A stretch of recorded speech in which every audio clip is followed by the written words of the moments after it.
अस्सलाम वालेकुम ख़ाज़िन हज़रात, मैं हूं आपका जुनैद सलीम और आप देख रहे हैं इंसाफ डिजिटल। नाज़रीन, बात शुरू करते हैं आज़ाद कश्मीर के इलेक्शन से, जहां आज मीरपुर डिवीज़न में इलेक्शन के पहले मरहले में वोट डाले गए। आज दिन भर नून लीग, पीपल्स पार्टी और इस्तेहकाम पाकिस्तान पार्टी के उम्मीदवार इंतखाबात को हकीकी इलेक्शन दिखाने की कोशिश में एक दूसरे का मुकाबला करते हुए दिखाई दिए। इलेक्शन से एक रोज़ पहले नून लीग के रहनुमाओं ने दो बड़े कारनामे किए। एक तो वज़ीर इत्तलात अता तारड़ ने दावा किया कि उन्होंने कश्मीर से एक ऐसे शख्स को गिरफ़्तार किया जो रॉ का एजेंट है, उसके ताने बाने कालेदम एक्शन कमेटी से मिलते हैं, यानी उन्होंने एक्शन कमेटी को मुल्क दुश्मन करार दिया। वज़ीर इत्तलात का ये बयान शायद इसलिए था कि मुक़्तदर क़ुव्वतें जो हैं वो नून लीग पर नज़र करम करें। यह भी मुमकिन है कि जब नून लीग को इलेक्शन में जीता हुआ डिक्लेयर कर दिया जाए तो इसी बयान को बुनियाद बनाकर कहा जाए कि कश्मीरियों ने कालेदम अवाम एक्शन कमेटी के ख़िलाफ़ नून लीग को मैंडेट दे दिया। दूसरा, राना सनाउल्लाह ने इल्ज़ाम आयद किया कि कोटली में पीपल्स पार्टी ने इलेक्शन से पहले ही धांधली शुरू कर दी, जहां कोटली में पीपल्स पार्टी के उम्मीदवार चौधरी यासीन के घर से प्रिजाइडिंग ऑफिसर और पटवारी पोलिंग बैग समेत गिरफ़्तार हुए। एक शख्स की हलाकत की इतलात हैं, उस पर बड़ी गर्मा गर्मी बिलावल साहब का बयान कि जो मेरा कारकुन मारा गया मैं नहीं छोड़ूंगा, ये वो, और टिपिकल एक इलेक्शन का माहौल बनाने की कोशिश। नाज़रीन, ये सारी नोक झोंक सिर्फ ये साबित करने के लिए थी कि आज़ाद कश्मीर में इंतखाबात बिल्कुल हकीकी हैं। वैसे नून लीगी रहनुमा ख्वाजा आसिफ के इस बयान के बाद कि मीरपुर और रावलाकोट वाले तो कश्मीरी नहीं हैं, अब नून लीग किस मुंह से मीरपुर वालों से वोट मांगती रही है, लोग सवाल करते हैं और उनकी नुमाइंदगी भी करना चाहती है। आज दिन भर में मीरपुर के पोलिंग स्टेशन पर नाज़रीन सीधी बात है वीरानी छाई रही है, जिनके मनाजर सोशल मीडिया दिन भर दिखाता रहा। दूसरी तरफ इलेक्ट्रॉनिक मीडिया बताता रहा कि जी लोग बड़ी तादाद में वोट डालने के लिए आ रहे हैं, मगर कहीं भी लंबी कतारों में वो खड़े वोटर्स नहीं दिखाए जा सके। मीरपुर के लोगों ने इलेक्शन में किसी तरह की कोई दिलचस्पी नहीं दिखाई। खाली पोलिंग स्टेशन की इतनी वीडियोज़ हैं कि उसने इलेक्शन के ड्रामे का भांडा फोड़ दिया। मगर अब तक जिस तरह के नताइज दिए जा रहे हैं वो अलग ही कहानी बयान कर रहे हैं। लगता है काफ़ी मेहनत और जानफशानी से रिज़ल्ट के मरहले तक पहुंचा गया है। अच्छा नाज़रीन, तारीख़ बताती है, बल्कि तारीख़ ख़ुद को कहना चाहिए कि बार बार दोहराती है, और हर बार उसका सबक यही होता है कि ये दुनिया बहादुरों की है। बुज़दिली से सिर्फ ज़िंदगी बसर होती है, ज़िंदगी जीने के लिए बहादुरों की तरह जीना पड़ता है। शौकत खानम का बेटा पाबंद सलासल हुआ तो शौकत खानम की बेटी बहादुरी की अलामत बनकर मैदान में आ गई। अलीमा खान ने 1 साल से ज़्यादा का सिर्फ ये कोशिश की कि कानूनी तरीके से उसके भाई की मुलाकात हो जाए, मगर उस पर कानून का हर दरवाज़ा बंद कर दिया गया। अदालतों में बैठे मुंसिफों ने अपने फ़ैसलों की बेतौकीरी को किस्मत का लिखा समझकर कबूल कर लिया, खामोशी इख्तियार कर ली और कानून की हुक्मरानी की जगह मराआत के असूल को अपना अव्वलीन मिशन करार दे दिया। अलीमा खान ने एक तरफ नाज़रीन अदालतों का दरवाज़ा खटखटाया तो दूसरी तरफ PTI की क़यादत को मुसलसल उनकी ज़िम्मेदारी याद दिलाई कि वो इमरान खान की रिहाई के लिए मैदान में निकलें, जिसके लिए उनको वोट मिले। मगर मसलियतों का शिकार क़यादत हर बार पतली गली से निकल जाती थी।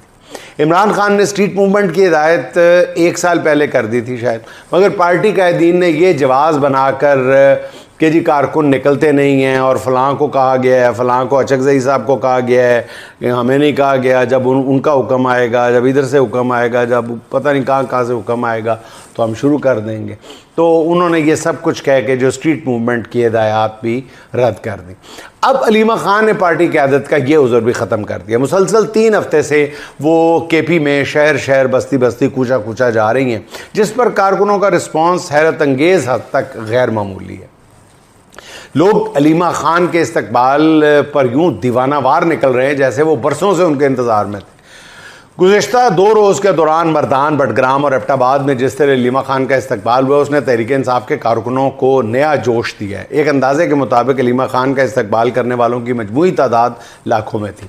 मेरी KP में ग्राउंड पर काम करने वाले कुछ साफ़ियों से बात हुई, सबका यही कहना था कि अलीमा खान ने खैबर पख्तूनख्वा की हद तक बाजी पलट दी है। इन बाखबर साफ़ियों का यह भी कहना था कि KP में लोग शायद चाहते भी यही थे कि उनकी क़यादत वो करे जिसके बारे में उन्हें पूरा यकीन हो कि वो इमरान खान के साथ आखिरी वक्त में धोखा नहीं करेगा।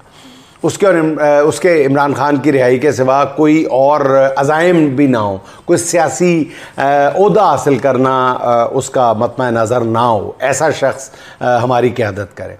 और अलीमा ख़ान इन तमाम शराइत पर उन कारकुनों को पूरा उतरती हुई नज़र आई। अच्छा नाज़रीन, अब सवाल ये है कि मामलात आगे किस तरह बढ़ेंगे। अलीमा ख़ान की अवामी पजीराई के बाद अब हर ज़बान पर यह सवाल है कि अलीमा ख़ान को गिरफ़्तार कर लिया जाएगा। मेरा ख्याल है इस पहलू पर थोड़ी सी बात हो जाए। मेरे नाज़रीन जानते हैं कि इस पहलू पर मैं पहले भी बात कर चुका हूँ, फिर अर्ज़ कर रहा हूँ कि अलीमा ख़ान इस सारे सियासी खेल में आउट ऑफ सिलेबस आ गई थी। ठीक है, इमरान खान को पाबंद सलासिल करने वालों का ख्याल था कि पीटीआई में सिर्फ इमरान खान ही है, उसके बाद कोई रहनुमा ऐसा नहीं है जो आवाम को मोबिलाइज़ कर सके। अगर ऐसा कुछ हुआ भी तो उसे देख लिया जाएगा या मैनेज कर लिया जाएगा। इस हद तक तो एंटी इमरान पॉलिसी पूरी तरह कामयाब थी। मगर दो चीज़ें ऐसी हुई नाज़रीन जो किसी के वहमो गुमान में भी नहीं थी। पहली चीज़ ये कि इमरान खान को आम आदमी के दिलों से निकाला नहीं जा सका, बल्कि हर दिल में इमरान खान के लिए मोहब्बत हर गुज़रते लम्हे के साथ बढ़ती चली गई। इमरान खान ने जिस इस्तकामत के साथ, दिलेरी के साथ, बहादुरी के साथ जेल काटी, अब दुश्मन भी उसके मोतरफ नज़र आए। और जिस तरह उसने जेल काटी, उसने उसे एक सियासी कायद से एक अफसानवी हीरो बना दिया। ये बात तो उसके दुश्मन भी इस बात का एतराफ़ करते हैं। मगर पॉलिसी साजों का ख्याल था कि जब इमरान खान को बाहर ही नहीं आने दिया जाएगा तो खुद ही लोग मायूस होकर बैठ जाएंगे, सब किस्मत का लिखा समझकर कबूल कर लेंगे। मगर फिर ख्वाहिशात के बरक्स दूसरा काम हो गया। पाबंद सलासिल भाई की ढाल बनकर अलीमा खान मैदान में आ गई। तमाम अरबों के बावजूद आज की ज़मीनी हकीकत ये है नाजरीन कि इमरान खान के बाद तहरीक इंसाफ में मरकज़ी हैसियत जो है वो अलीमा खान को मिल चुकी है, ना चाहते हुए भी। अब अलीमा खान को गिरफ्तार करें, उन पर मुकदमात बनाएं, जो भी अरबा इस्तेमाल होगा उससे अलीमा खान की क़यादत और निखरेगी। एक की जगह 2 कायद, 2 की जगह 3 कायद। कारकुनों की नज़र में उनका मुकाम और बढ़ जाएगा। एक और अहम चीज़ जो हर किसी के जहन में होनी चाहिए कि अलीमा खान अब इमरान खान की एक तरह से इंश्योरेंस पॉलिसी बन चुकी हैं, कुछ लोग कह रहे हैं। हाँ, अब जेल में इमरान खान के साथ जो कुछ भी हुआ, उनकी सेहत और सलामती से खेलने की कोई भी कोशिश हुई तो अलीमा खान तूफ़ान बर्पा कर देंगी। रही अलीमा खान की गिरफ्तारी तो उसके बाद पार्टी का परचम जो है वो दूसरी बहन नौरीन खान और फिर तीसरी बहन थाम लेंगी, उनको गिरफ्तार किया जाएगा। यकीन करें इमरान खान की बहनों ने मुखालिफिन की सारी मनसूबाबंदी खाक में मिला के रख दी। अच्छा नाजरीन, अब कुछ जिक्र हो जाए मेरे सोने शहर उकाड़ा का। पंजाब हुकूमत के एक फ्लैगशिप मंसूबे के तहत शहर शहर ग्रीन इलेक्ट्रिक बसें चलाई जा रही हैं। मुख्तलिफ शहरों की तरह मेरे प्यारे शहर उकाड़ा में 10 ग्रीन बसें इजाफी दी गई हैं, या दी शायद 10 दी गई हैं, मुझे सही तरह नहीं पता, सोर्सेज बता रहे हैं और सोशल मीडिया की इत्तलात से पता चल रहा है। एक नज़र बसों के इस मंसूबे पर और उन पर उठने वाले अखराजात पर ज़रूर डालनी चाहिए। द्रोग बर गर्दन रावी कहते हैं ना, तो द्रोग भर गर्दन रावी से ये बसें चीन की योटोंग कंपनी से ख़रीदी गई। फ़ी बस की लागत जो है वो 2,20,000 अमरीकी डॉलर है, जो पाकिस्तानी रुपयों में 6 करोड़ 12 लाख रुपए बनती है।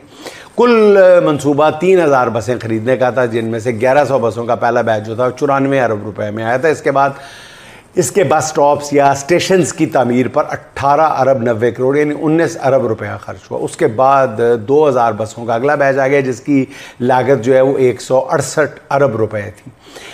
इस बस की फ़ी कस टिकट सिर्फ 20 रुपये रखी गई थी, जबकि देखा जाए नून लीग के इस पूरे प्रोजेक्ट को अगर आप ऊपर से बैठ के देखें तो इंसान की अकल दंग रह जाती है कि खसारे में चलने वाली बसों को चलाए रखने वाली कंपनियों को सालाना 37 अरब 55 करोड़ रुपए की अदायगी का मुआहदा किया गया।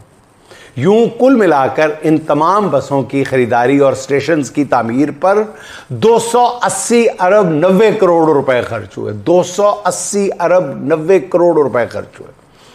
ये रकम इतनी बड़ी है कि इससे पंजाब हुकूमत के लिए ख़रीदे गए 11 अरब वाले जो गल्फ स्ट्रीम जहाज़ जैसे 25 जहाज़ ख़रीदे जा सकते थे। ये इतनी बड़ी रकम है कि इससे भारतीय पंजाब के बिजली के इस मंसूबे जैसे जिसमें हर घर को माहाना 300 यूनिट्स मुफ्त बिजली मिल रही है, उस जैसे 9 मंसूबे लगाए जा सकते थे, जिससे पंजाब तो क्या सारा पाकिस्तान सुखी हो जाता। लेकिन हुक्मरान बिजली का मंसूबा लगाएं क्यों? क्योंकि बिजली बनाने के कारखाने यानी IPPs इन्हीं हुक्मरानों के हैं, और ये क्यों चाहेंगे कि इनके ये भरपूर मुनाफा बख्श कारखाने बंद हो जाए? इसे कहते हैं गलत तरजीहात। महंगी बिजली और इसके बिलों ने आवाम की सांसें रोक रखी हैं, और हुक्मरानों को सिर्फ तरक्की के ऐसे मंसूबे पसंद हैं जिनसे कुछ ना कुछ आप समझते हैं नाज़रीन, शाबाश भी मिलती रहे। और भी नाज़रीन, आखिर में अफकार अलवी के 2 अशार, उम्र बढ़ने से और क्या होगा, उम्र बढ़ने से और क्या होगा, बस दुखों ने तवील होना है। वाह, क्या खूबसूरत शेर है। उम्र बढ़ने से और क्या होगा, बस दुखों ने तवील होना है, और कितनी हयात बाकी है, और कितनी हयात बाकी है, और कितना जलील होना है, और कितना जलील होना है। नाज़रीन, खुश रहें, खुश रखें। आपसे मुलाकात होगी इंशाअल्लाह अगले व्लॉग में। अल्लाह हाफ़िज़।